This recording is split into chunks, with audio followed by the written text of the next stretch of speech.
Good morning. Let's call this joint meeting of the Executive and Budget Development Committees to order. Clerk, please call the roll. Bush. Oh, sorry, can you speak into the mic? Here. Thank you. Ela Rivera, Present. Goebel, Present. Hall, Here. Member McCann is absent. Moreno, Present. Member Vargas is absent. Whipper. Here. Chair, we have a quorum. Thank you. Let's move to non-agenda public comment. This provides 2 minutes for anyone who would like to comment on something that is not on today's agenda, but is within the purview of MTS. Clerk, do we have any non-agenda public comment? We do not, Chair. Thank you, Clerk. We will now take up approval of the minutes of the October 12th Executive Committee meeting and the September 13th Budget Development Committee meeting. Clerk, do we have any public comment on approval of the minutes? We do not. All right. Do I have a motion to approve? We have a motion from Member Hall. We have a second from Vice Chair Goebel. Any discussion on approval of the minutes? Seeing none, all those in favor of approving the minutes, please signify by saying aye. Aye. All those opposed, say nay. That motion carries. Let's move on to our one discussion item, and that item is item number 4, a Senate Bill 125 funding update. And we will begin the discussion with our CEO, Sharon Cooney. Thank you. So we have already reported to you all at the board level on the SB 125 funding that has come to us at a great moment when we're trying to improve our riders' experience as well as to gain ridership and hopefully help us to achieve something that will fix the fiscal cliff ultimately in the future. So here's the breakdown of what that funding it looks like for us, $284 million. A small portion of it is in the the zero emission transit capital program. That's about 47 million. And then the rest of it is in the TIRCP program. Next slide. So the TIRCP projects must demonstrate reductions in greenhouse gas emissions and an increase in ridership. Additional funding for previously approved TIRCP projects is okay. Under the zero emission capital eligible projects, purchases of ZEB infrastructure, zero emission facility modifications, and other things that also must demonstrate reductions in greenhouse gas emissions. So there's a number of things that we can use these funds for: retention of service, restoration of service, increased service. We have to prioritize transit dependent riders. That's a call out in the legislation, which is not hard in our system. We also need to ensure safety and state of good repair. These are the types of projects that we're allowed to use this funding for. Free and reduced fare programs are eligible, planning expenses in order to help ridership recovery. Those are also eligible. And then, of course, all the operating expenses and including they call out safety and security. Next slide. So in part, this legislation is also very much in looking at social equity. So all new projects, if we're going to spend money on them in this program, have to demonstrate how the project is going to provide direct, meaningful, and assured benefits to disadvantaged communities. And it actually calls out the 2 pieces of legislation that identify Cal and virus screen communities as the ones that you want to target the funding for. So we have a number of those communities in San Diego in our jurisdiction. And so we would easily be able to identify areas like that. Then we also, we are looking at it as well through our own lens of equity. We've already got the results from our social equity listening tour. We already have the surveys we've done, the focus groups we've done. So this will allow us to really focus a lot of our efforts on those social equity communities that the legislation identifies. Next slide. As I mentioned, we've been doing our outreach already to our customers through the social equity listening tour, the customer satisfaction survey. Sandag, we've been participating on their working group, social equity working group. We also did all of that outreach for Elevate 2020. It's not wasted. That's something that was a great effort on this part of this agency. And then we've had the meeting with the BDC and the board as well. So some of the major themes that have come out of that is investing in our existing riders, really focusing on frequency improvements and both bus and rail, looking at increasing the span of service on bus, nighttime service to the border, for instance, is one that has come up repeatedly because the trolley cannot operate at night in those 2-hour window. And then also want to look at bus stop improvements. Everybody in all of these surveys have looked at things like lighting, shade, shelter, that kind of thing. We also heard loud and clear, we need to look for solutions in the Otay Mesa area and the cross-border express. And so that's in our feedback. And then the youth opportunity pass is important. Sandag has been leading this effort and funding the youth opportunity pass. And as of Friday, the board has authorized 2 more years of funding for that. Next slide. For the zero emission transit capital program, the easiest thing for the agency to do is to build out the infrastructure. It's already in our transition plan for ZEBs. And so this would be an excellent use of the 47 million we're getting out of that program, because we do think that building out the infrastructure will allow us to continue to rapidly move towards a fully zero emission bus fleet. And then with that, looking at the TIRCP proposed projects, we're going to give you a number of proposals here. First off, the board's already approved the security enhancements.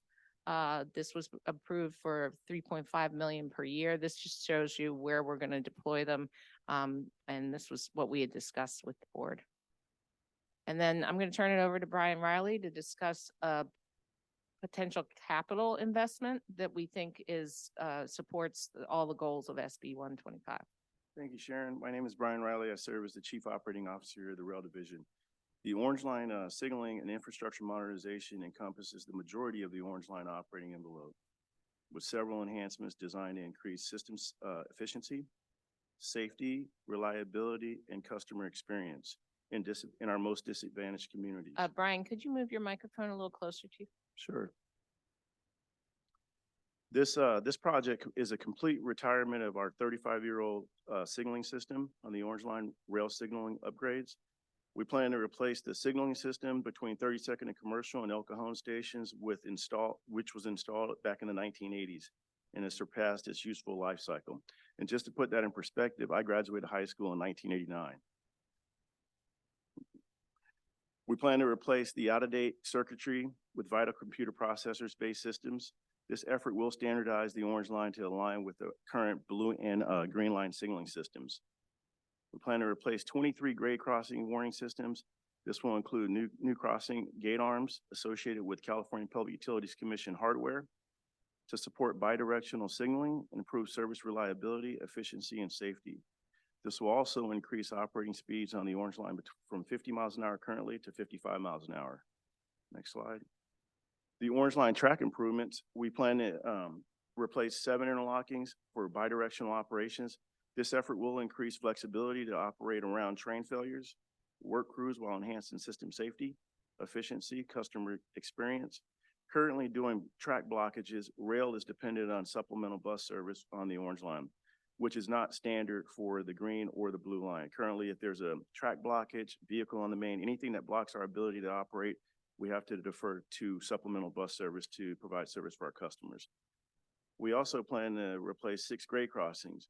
Those improvements will be full depth improvements at University Avenue, Allison Avenue, La Mesa Boulevard, Lemon Avenue, Severn Drive, and Broadway. This effort will enhance operational reliability as well as smooth motorist-friendly roadway transitions. Next slide. Lastly, but equally important, replacement of the variable message signs and station improvements.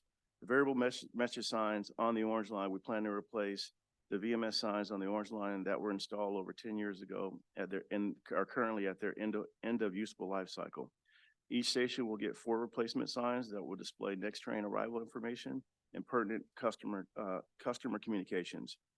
We also plan to improve the station trackways, replacement of pedestrian channelization safety improvements at stations. Stations included are Massachusetts, La Mesa Boulevard, and El Cajon stations. This will enhance passenger safety and operational efficiency. And the Orange Line Modernization Project total budget, as Sharon mentioned earlier, the Transit Intercity Rail Capital Program, we've already secured 2 competitive grant funding opportunities in Cycle 5 as well as 6. Cycle 5, we received 14.6 million. Cycle 6, we received 48.3 million. And we're also asking from the Senate Bill 125 funds to achieve 26 million. Total budget for this project is 135.9 million. Thank you. Good morning. Now I'd like to talk about some of the service enhancements that we're proposing. The first is enhancements for the trolley system. And a really, really big improvement would be to go to 15-minute frequency all day, every day on all 3 lines. Currently, we're at 30-minute frequencies early in the morning and then late in the evening, especially on weekends. Brian mentioned a lot of construction projects on the Orange Line, so we'd need to wait until those are completed to implement that on the Orange Line, but we could operate enhanced service on Route 4 to supplement that. And then the same with the Green Line, that would also be paused during that construction part of that phase in the East County. And then the Blue Line, starting in June 2025, we would increase the weekday frequency to 7.5 minutes all the way from the border to UTC during the peak hours. For bus service enhancements, we would use these funds to pay for Iris Rapid operations, approximately $4 million a year. We would continue restoring our service in next calendar year, approximately $8 million a year. These funds would be used to restore those services that were cut due to driver shortages. And then we're proposing new services at approximately $8 million a year. These are services that have been identified in Elevate SD and includes priorities that have been identified by the social equity working groups here at MTS and at SANDAG, as well as what we've heard from the community during our social equity listening tour. Among these are overnight Blue Line bus service, so essentially operating a parallel bus service while the Blue Line can't operate overnight. Other span increases so that we have later evening service, which is something we've heard from a lot of folks that rely on our service to work shift work later in the evening. Increased evening and weekend frequencies. And of course, we'll prioritize our environmental justice and routes in our disadvantaged communities. So this is a sample package of something that could be implemented for approximately $8 million a year. Again, I mentioned that downtown to border route, bus route, operating 5 to 6 hours overnight while the trolley isn't running. Then we've got some improvements to other routes, Route 4 in the Imperial Avenue corridor. And I won't go through all of these, but we've got a number of routes throughout the system, but again, emphasizing environmental justice community, disadvantaged communities as identified through the SB 535 and AB 1550 as required in the legislation. We're also proposing bus stop accessibility improvements. We have an existing capital project where we upgrade bus stops each year for ADA compliance, and then building the infrastructure to add future amenities such as benches and shelters. We're proposing to add $1 million of SB 125 funding to this project, which would fund an additional 20 bus stops each year. This does supplement the funds that have already been dedicated through our annual CIP process, funds that were allocated through the social equity listening tour, and we do get grants for specific locations and through our operating budget. So I'm going to show some samples of what these improvements look like. This is on Route 4 in Lomita on San Vicente Street. The picture on the left is the before condition. You can see there's just a muddy grass area and an old bench. We actually relocated the stop to the other side of the intersection and we're able to get a nice pad and one of our new benches there. Here's a new stop that we put in on College Avenue in the College Grove area that serves two of our high frequency routes, 856 and 936, for better service in the College Grove area. Here's one in San Isidro where we've extended the pad, concrete pad towards the back for ADA compliant boarding area. This is one on Camino de la Plaza, also in San Isidro. Again, we've added extended the concrete into the back for an ADA compliant boarding area, as well as adding a berm. And this is across the street condition. And some of these, they all show benches, but some of them have actually received shelters since these pictures have been taken. We're also looking at Otay Mesa. We'd like to have a special study that would look at the Otay Mesa area. The growth in this area over the last 20 to 25 years has really outpaced any funding that we've had to keep up. We've been modifying our service over the years to try and hit some of the major points, but there are many trip generators out there that don't currently have service. We've talked about the CBX some. There's also thousands of people employed by Amazon to the east of the city that don't have MTS service. There's the Ocean View Hills community that doesn't have a route. So what we're proposing is a local area transit study that would make recommendations for better serving this area. We're proposing $500,000 for this study, plus allocating 1.5 million in annual operating cost for services that might be recommended by the study. This map just shows the study area, essentially to the east of 805, going out towards the new Otay Mesa East port of entry, south of the Otay River down to the border.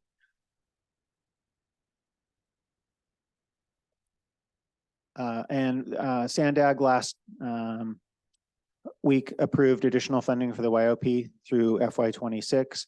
They're also working on a transit fare discount study with a plan to gather feedback from the public on various programs that would make transit more accessible and more affordable. That could include free and discounted transit passes for certain groups. They're expecting to complete that study by the end of the year, and that will guide the future policy decisions on expanding reduced fare programs. We conduct a customer service satisfaction survey every 2 years, so we'll use that in the coming year to better inform our next steps related to increasing service, improving our ridership, and also fare policy direction. The Pronto Extend program for youth coming out of foster care has been included in our regular operating budget. And so the biggest thing to keep in mind is that this SB 125 allocation package that we're talking today is a living document, and all of the projects and funding requests that we've talked about can be amended as needed. I'll turn it over to Mike. Mike Thompson, Director of Financial Planning and Analysis. I get to the fund slides. So this slide looks at the project funding by year over the next 5 fiscal years, including this year. The first two projects are both going to end up in the capital budget. That's 72 million, about 25% of the total that will be part of the capital budget starting next year for the ZEB overhead charging infrastructure and the Orange Line modernization project. Then we have a number of service enhancements. It's about 117 million in total and service enhancements. That's about 40% of the overall total is putting more service on the street. And then we have about 15 million for the security over this period, 4 million for bus stops. And then the last line is helping us extend our current operating deficits. As of last year's budget cycle, we expected to run out of money early in fiscal year 27. So by holding some of this money in reserve, we can actually balance those budgets through fiscal year 28 and keep this level of service on the street through fiscal year 28. So that's why that pot of money is held in reserve as well. And that's, again, about $284 million in total between the two funding sources. Our next steps is we do need to start preparing this first allocation package. It is basically a full grant package for all of those different projects that we need to put together in the next 5 weeks. We do have some other feedback opportunities. We have a meeting with MTS Community Advisory Committee on November 8th. We also have a meeting with the San Diego Transportation Equity Working Group on December 5th. If needed, we could also bring this back to the Budget Belt Committee. We have a meeting scheduled for November 30th. We also have an EC meeting scheduled for December 7th. But we would like this board to be approved, and the board to approve the first draft of the allocation package. Again, it can be changed anytime after that, but we need to have first draft approved at the December 14th board meeting so we can submit it to the state on December 31st. And as long as we have it in time and we pass the checks that the state is going to do, we will receive our first allocation of funding on by April 30th. And with that, the team is happy to answer any questions. Before we move on to questions, I want to emphasize that the package that we have to give to the state is pretty exhaustive. When Mike says it's really like doing a bunch of different grant applications in a very constrained period of time. So we have to come up with GHG measures. We have to show how we're applying it in social equity communities. Like there's a whole host of things that we're going to need to project out, ridership increases and all these other things. So it's a tight timeline, but the nice thing is if we need to amend it over the course of the next year or over the course of the 4 years of funding, then we can do that as often and frequently as we want. Thank you. Clerk, do we have any public comment on this? We do. We have several. Manny Rodriguez, please make your way to the podium.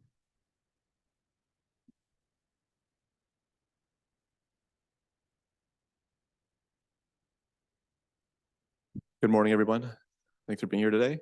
I would like to thank MTS CEO Sharon Cooney and the team for highlighting the social equity and transit-dependent intent of SB 125.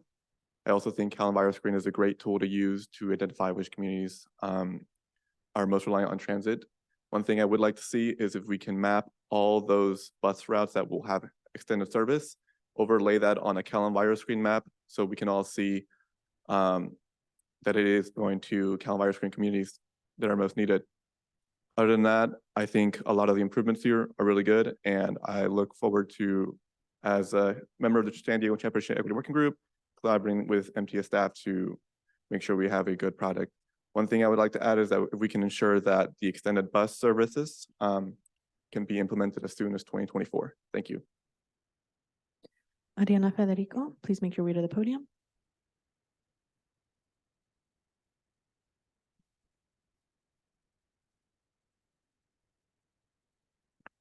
Good morning. My name is Ariana Federico. I am one of the transportation organizers with Mid-City CAN. So I help lead the transportation team called Improving Transportation in City Heights.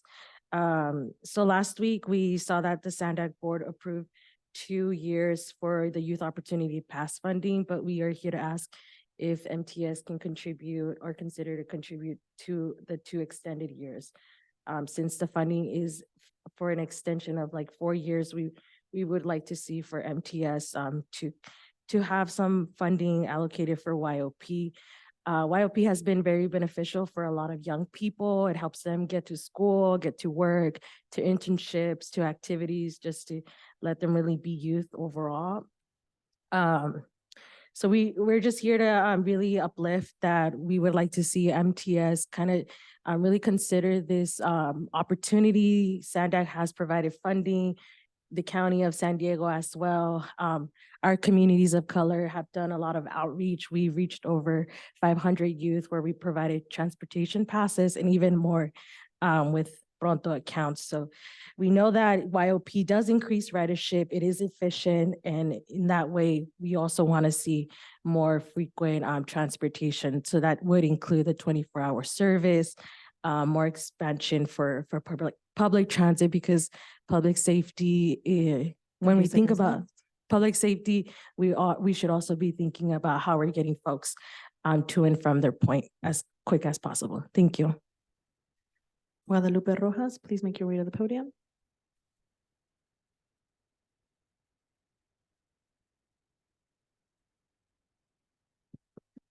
Good morning, everyone. I am Guadalupe Rojas, a community advocate with Mid-City CAN. As it was stated in the testimony of one of our youth advocates and read at the Sandak Board of Directors meeting, the Youth Opportunity Pass program has allowed countless youth a greater access to educational, vocational, and recreational opportunities. The value of these opportunities is beyond quantification. Thus, continuing to extend the Youth Opportunity Pass program is worth the investment.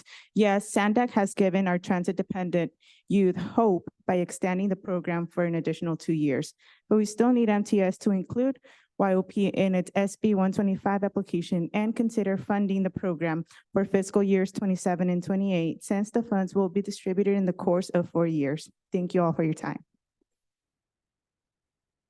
Janet Rojas, please unmute yourself now.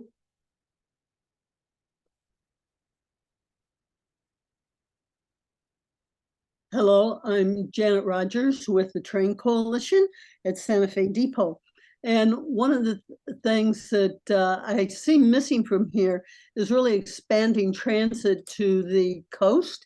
I really would like to see that transit to the airport going on a trolley line, maybe a new trolley line that doesn't stop there. We really need to expand to Liberty Station, up to all the affordable housing that's going to be going to Midway and on up to the beaches. I think that there's a big chance to do that for the trolley, and you really need to reject this kind of over-the-top plan that Sandag is saying to come down to the city with a 3-story visual blight concrete structure. There's no reason to do that. I think all of your plans to improve frequency and expand the discounted passes are great ideas. Please expand that around the west coast of the city as well. Thank you. Catherine Rhodes, please unmute yourself now. Hello, this is Catherine Rhodes, and I want to say I like what you guys are doing. I want to put it out there, the Youth Opportunity Pass, like everybody says, if you could extend it. And actually, I think that you should actually try to see if you could, since you got this big influx of money, why don't you see if you could make everything free for everybody, not just the youth. And what where you could take the money from then is from the extra security you're going to have, because if you make it free, then security is just going to be there to actually, be secure for everybody, and not to find people who don't pay to get onto the trolley or onto the bus. So I would recommend that you just say it's free for everybody. And then I'm not sure what you guys do for people who are homeless or, or super poor. Do you guys have passes for them? Can you make passes for them just like you have a Youth Opportunity Pass? You could make something for the homeless. And so, and I always want to throw out my La Playa plan for full tidelands reclamation that could create a corridor from Tijuana up to Pacific Beach on our public tideland. So we own the land. And then I also want to mention that you guys never talk about the airport authority and how you can at MTS use the airport authority money for transit to the airport. It's literally free money that you guys don't even look at that could be put into your budget. Thank you so much. Zach DeFazio Farrell, please unmute yourself now.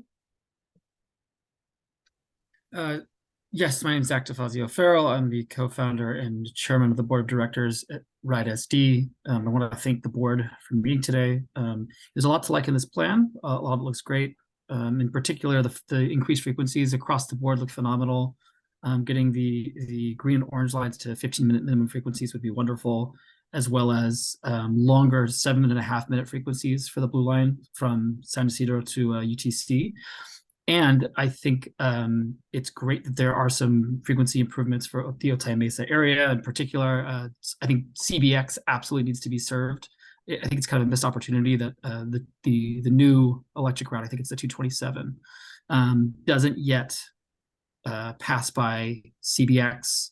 And so addressing that, because that is a major destination for a lot of people, is something that I think needs to happen. So I do thank everyone for putting this together, and I'm looking forward to seeing how everything works out. That concludes public comment, Chair. Thank you, Clerk, and thank you to the members of the public for being here and calling in with their perspectives on this. We'll open it up to board discussion. This is an informational item, so no action will be taken this morning, and we'll begin with our Budget Development Chair, Moreno. Thank you for the presentation, and I want to thank Sharon and the staff for pulling together this joint meeting of the Executive Committee and the Budget Development Committee, specifically to hear this item on SB 125 funding. Also, thank you to all the community members who spoke today about their priorities for this funding. I was very pleased to see the details of the proposed service improvements, in particularly the fleshed out plan to improve more bus stops, as well as a plan to study transit improvements in Otay Mesa and also set aside funding to pay for them. It is encouraging that staff is planning to meet directly with the Transportation Equity Working Group to go over their concerns and ideas presented today, and also to explore how their feedback could be incorporated into our SB 125 funding plan. I have to be honest, I had to pinch myself as I was listening to the presentation. I felt that the staff really was listening to what the board, particularly what the Budget Committee has been focused on for the past, I don't know how long I've been the budget chair, but as long as I've been the budget chair, I know we've been beating that drum. So thank you for listening to us, and also for listening to the community. I stated this at the board meeting that MTS was really set up for success for the SB 125 funding because of all the work that staff has done. The social equity working tour, I might have said it wrong, but we had a lot of things lined up to get us to where we are right now, and it was due to staff and all the work that you guys have been doing the past few years, so I commend you on that. With that being said, I will let everybody in the public know that, as was stated, this is a living document, so you guys definitely, everybody in the community definitely needs to keep us on our toes and keep on pushing us and asking for more, I would say. I know staff doesn't necessarily like that, but I think it's important that we continue to be pushed in the direction to where we are going to be receiving more clients, right? At the end of the day, that's the purpose. That's what we're here for, is to continue this organization and for it to be alive and robust. So once again, thank you for all the work that's done, that has been done. I appreciate you guys listening to us, and kudos, and I'll be watching you guys though, just so you know. Thank you. Thank you very much, Chair Moreno. Member Ela Rivera. Thank you, Chair. Thanks for the presentation. This is a lot of really, really good stuff, but I'm really excited to see, as always, thanks to the community for not just sharing your voices today, but the considerable amount of time that you spent to help inform this over the last several years. And Sharon, I appreciate you kind of recognizing the opportunity from the previous input and incorporating that into how we want to use these funds. I had one question about the Zero Emission Transit Capital Program. I'm one, really excited about it, but two, we've talked a bit in the past about the opportunities for collaboration with other agencies. This is something that so many different public agencies are going to need to do. If we're kind of out on the forefront, that might create opportunities for us to bring in additional revenue, offset some of the costs. Would using these funds for this purpose in any way inhibit our ability to recover costs by way of charging other agencies for use, or the private sector for use of these facilities if they were available? Yeah, if they were available, I don't see that there's anything in the guidelines that would prevent us from making money off of the infrastructure once it's built. I just, we need it for ourselves right now. That's going to be the initial priority, is definitely going to be bus service. Understood. I'm wondering if and we can get more into the details on this later on. Since we're going to do it, and again, I think we're going to be on the kind of at the head of the curve in terms of starting to do this sort of put this sort of infrastructure in place. So not foregoing opportunities to create a little additional space that could bring in revenue. Again, this could be for other public agencies or for the private sector as well. I certainly would hope that we're attempting to collaborate and find out what opportunities might exist. Not always, but oftentimes with capital projects and things of this nature, you can start to see some benefits of increased scale. Once you've begun the work, you've opened up the ground, you start to lay the wires, adding another spot or two isn't necessarily quite as complicated, and perhaps there's some additional opportunity there. So again, I think there's a lot of opportunity here for MTS, especially because we're ahead of the curve and want to make sure that MTS is positioning itself as a leader in terms of getting the entire region moving in the direction of zero emission vehicles. So I guess with that, have there been any conversations with and again, I totally recognize that we got to charge our vehicles first, but I'm curious if there's been any conversations about opportunities like that.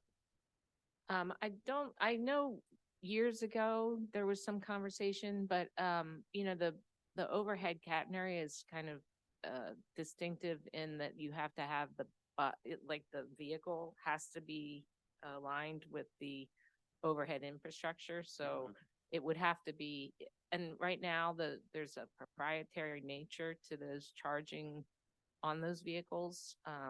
So it's not as easy as, like if the school buses, for instance, were able to purchase the same type of charging mechanism on their school buses, then potentially they could use our overhead. But the industry is going towards non-proprietary charging apparatus. But I don't think it's there yet. I'm looking at Mike Wigan, who's dying to jump in here.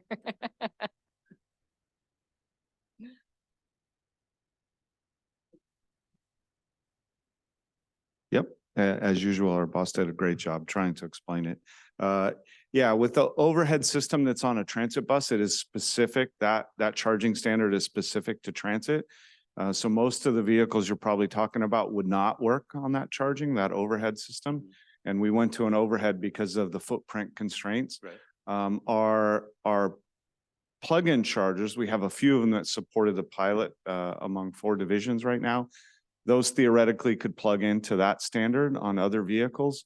We would run into a bit of an accounting issue because we get credits for electricity and we can't plug it into vehicles that aren't ours, but those are things that maybe could be worked out.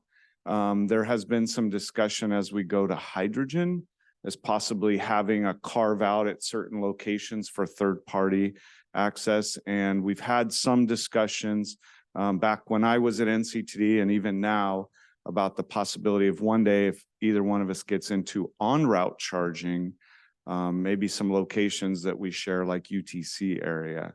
But really right now, early generations of equipment isn't compatible with other, lighter or medium duty applications.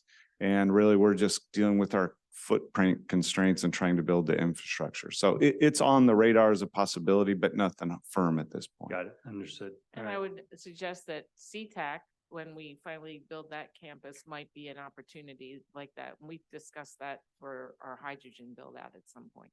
Right. Okay. Thank you. Thank you again. And I do appreciate the recognition of the Pronto Extend program in the presentation. Glad to see that'll be included in the budget. Thank you very much, Mr. Chair. All right. Thank you, Member Elo Rivera. Member McCann. Thank you, Mr. Chair. Staff, I wanted to thank you very much for this presentation. Really a lot of highly detailed, good deep dive into this item. I want to thank Sharon for her leadership and being able to be proactive and look for additional funds to make sure that we are the leader. And I want to thank the public for their input. I, again, appreciate looking at increasing frequency. The biggest concern that I get when people are doing ridership is they would like to make sure that there is high frequency for stops. They don't want to go somewhere and say, okay, I'm going to have to wait an hour to get picked up. And I think the more that we can continue to look at opportunities where feasible to have frequent pickups is a great opportunity. And as we know, and I think Vivian Moreno said it very well, the idea is and the goal is to increase ridership because I think the more riders we have, the more effective this group is going to be. And ultimately, we want to make sure that we're being very efficient at being able to do that. So thank you very much, Chair. Thank you, Member McCann. Member Bush. Yeah, thank you, staff, for your work on this in the budget committee. And really appreciate the public members of the community for coming out as well. My question, the only thing I don't see any reference to is anything about bathrooms or restrooms. So is that included in this funding package, or where is anything about bathroom improvements? There's nothing in this package that is. It would be hard for us to make an argument that it would reduce greenhouse gas. We might, there's nothing in any of the state models that would show that. Certainly in the budgeting process, we can add restrooms into our capital improvement program. But I would suggest that, and that's the one thing that we should emphasize when we look at these funds. This is just an add-on to the other funding streams that we have. And so we're trying to direct the funds in a way that is consistent with the intent of the SB 125, and that will allow us to show the state that we are actually complying with what the requirements are. Understood. So it's not really an eligible expense, or does it meet the criteria for the program? It would be, I could call and ask someone, contact that I have at the CTC and see if they, or sorry, CalSTA, and see if they would think that that was an eligible expense. But we do have other mechanisms for funding those. So it could go through either the operating, we also in our TOD program, we're adding bathrooms through that. And then certainly through our capital improvement program if the board chooses that. Understood.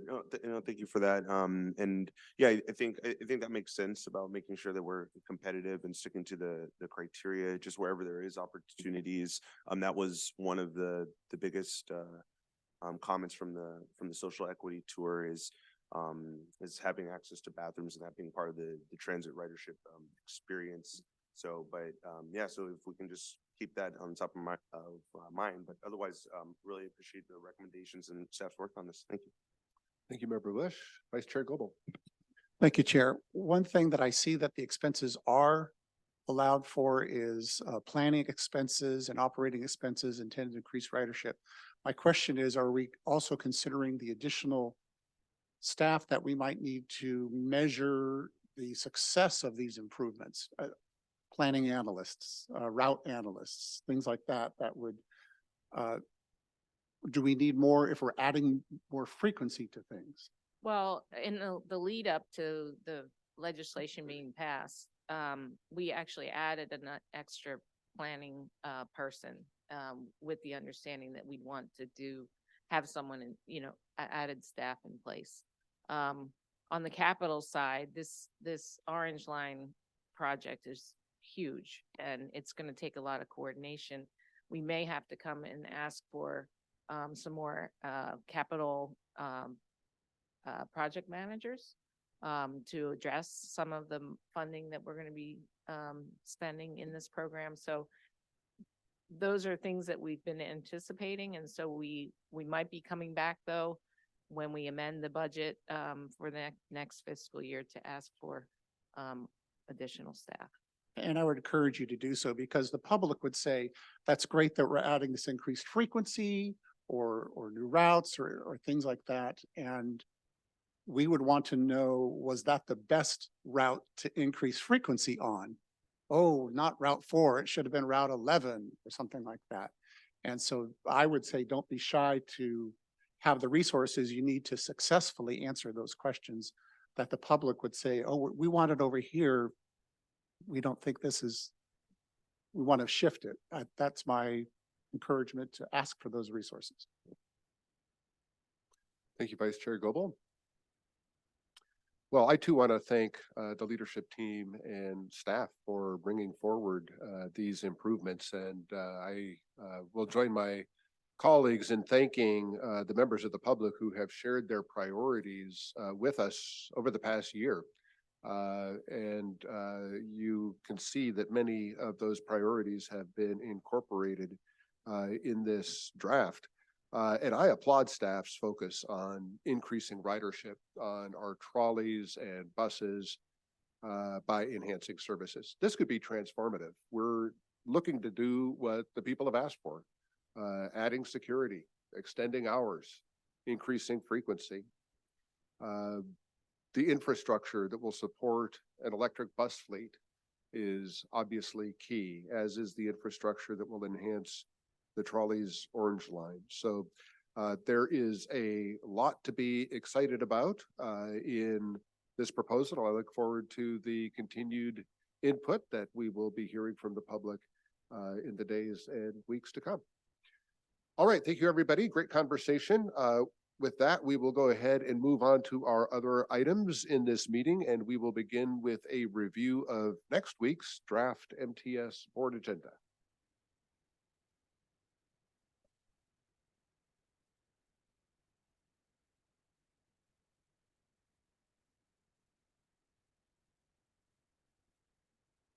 Do we have any public comment on this item? We do not. So, yeah, I don't think we have any additional. There was one that was flagged that we would have to turn in the